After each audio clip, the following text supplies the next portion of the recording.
Video देख रहे सभी साथियों को मेरी तरफ से नमस्कार।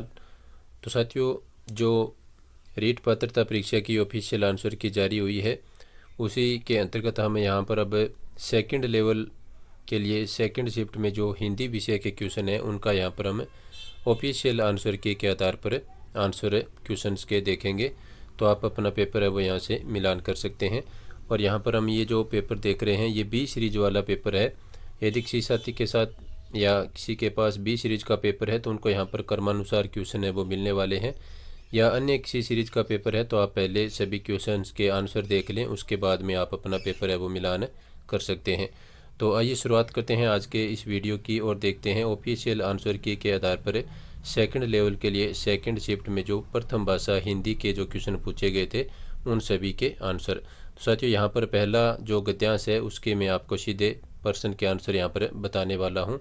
तो आप इन प्रश्न के आंसर दे करके अपना पेपर है वो मिलान कर सकते हैं।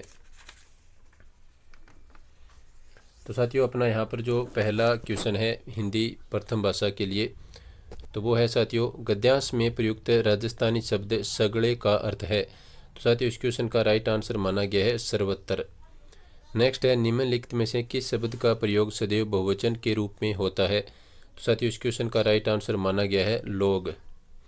निम्नलिखित में से कौन सा शब्द गद्यांश में पुल्लिंग रूप में प्रयुक्त हुआ है। तो साथियों, इस क्वेश्चन का राइट आंसर रहेगा समृद्धि। तो साथियों, यहाँ पर 33 नंबर क्वेश्चन है, सॉरी मैं गलती के लिए माफ़ी चाहूँगा। इसका जो राइट आंसर माना गया है साथियों वो माना गया है पूंजीपतियों। ये यहाँ पर पुल्लिंग रूप में शब्द आया है। इसका डी ऑप्शन जो पूंजीपति लिखा है वो इसका राइट आंसर माना गया है।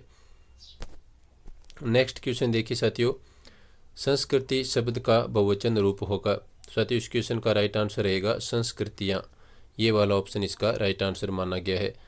नेक्स्ट क्वेश्चन है, उपभोक्तावादी संस्कृति सामंती संस्कृति का रूप नहीं है। तो साथियों, इसका जो राइट आंसर है यहाँ पर पूछा गया है कि उपयुक्त वाक्य में कौन सा काल है। तो साथियों, यहाँ पर जो आपका काल है वो है सामान्य वर्तमान काल। ए ऑप्शन यहाँ पर राइट आंसर माना गया है। नेक्स्ट क्वेश्चन है, प्रमाण शब्द का उपयुक्त अर्थ है। तो साथियों, इसका राइट आंसर रहेगा सबूत। सहसंबंध विधि का विकास किस मूल अवधारणा पर हुआ है। तो साथियों, इस क्वेश्चन का राइट आंसर माना गया है संपूर्ण ज्ञान पूर्ण इकाई है। ये वाला ऑप्शन इसका राइट आंसर माना गया है। नेक्स्ट क्वेश्चन देखिए, जिन वाक्यों में एक मुख्य उपवाक्य तथा एक या एक से अधिक आश्रित उपवाक्य हो उन्हें कहते हैं। तो साथियों, उन वाक्यों को कहा जाता है मिश्र वाक्य। और वाक्य टॉपिक मैंने आपको रीट पात्रता परीक्षा से पहले है वो नोट्स पैटर्न पर करवाया था। तो वहाँ से जो आपको मैटर करवाया गया था उससे संबंधित क्वेश्चन वाक्य से संबंधित है आपके पेपर में पूछे गए हैं। तो काफ़ी महत्वपूर्ण वीडियो था। जिन साथियों ने उस वीडियो को देखा उनके वाक्य से संबंधित लगभग यहाँ से 2 से 3 क्वेश्चन आपको पूछे गए थे, तो वो आपके उम्मीद है सही हुए होंगे। नेक्स्ट है साथियों, हिंदी भाषा शिक्षण में वर्ण एवं शब्दों का शुद्ध उच्चारण और शब्दों की शुद्ध वर्तनी की शिक्षा किस आयु वर्ग के बच्चों को दी जाती है। तो साथियों, ये दी जाती है 6 से 9 वर्ष के आयु वर्ग के बच्चों को। नेक्स्ट क्वेश्चन है साथियों, परीक्षाओं के स्वरूप के आधार पर परीक्षाएं कितने प्रकार की होती है। तो साथियों, ये होती हैं 3 प्रकार की। नेक्स्ट क्वेश्चन है, व्यष्टि शिक्षण और सामूहिक शिक्षण में समन्वय करने और भाषा सीखने में बच्चों की क्रियाशीलता बढ़ाने का सफल प्रयास है। तो साथियों, इस क्वेश्चन का राइट आंसर माना गया है भाषा प्रयोगशाला। नेक्स्ट है, राजस्थानी शब्द सोगरा का हिंदी रूप है। तो साथियों, इसका जो राइट आंसर माना गया है वो माना गया है बाजरे की रोटी। नेक्स्ट क्वेश्चन देखिए साथियों, राजस्थानी शब्द सोगरा का हिंदी रूप मैंने आपको बताया है। नेक्स्ट है, व्याकरण शिक्षण की प्रचलित विधियां कौन सी है। तो साथियों, इस क्वेश्चन का राइट आंसर माना गया है निगमन प्रणाली और आगमन प्रणाली, यानी ए और बी दोनों वाला जो ऑप्शन है ये आपका राइट आंसर रहेगा। नेक्स्ट क्वेश्चन देखिए साथियों, हाथ कंगन को आरसी क्या लोकोक्ति का निहितार्थ है। तो साथियों, इसका राइट आंसर माना गया है प्रत्यक्ष को प्रमाण की आवश्यकता नहीं होती। नेक्स्ट क्वेश्चन है, इंद्रियों के प्रयोग के आधार पर श्रव्य दृश्य सामग्री को मोटे तौर पर किन भागों में विभक्त किया जा सकता है। तो साथियों, इसका राइट आंसर रहेगा 3 भागों में विभक्त किया जा सकता है। नेक्स्ट क्वेश्चन देखिए, वास्तविकता का ज्ञान होना अर्थ प्रकट करने वाला उपयुक्त मुहावरा है। साथियों इसका राइट आंसर रहेगा आंखें खुलना। नेक्स्ट आपको एक गद्यांश दिया गया था, तो उससे संबंधित जो क्वेश्चन है उनके मैं आपको यहाँ पर आंसर बताने वाला हूँ। नेक्स्ट है मुक्ति पाने का इच्छुक वाक्यांश के लिए उपयुक्त शब्द है। तो साथियों इसका राइट आंसर माना गया है मुमुक्षु।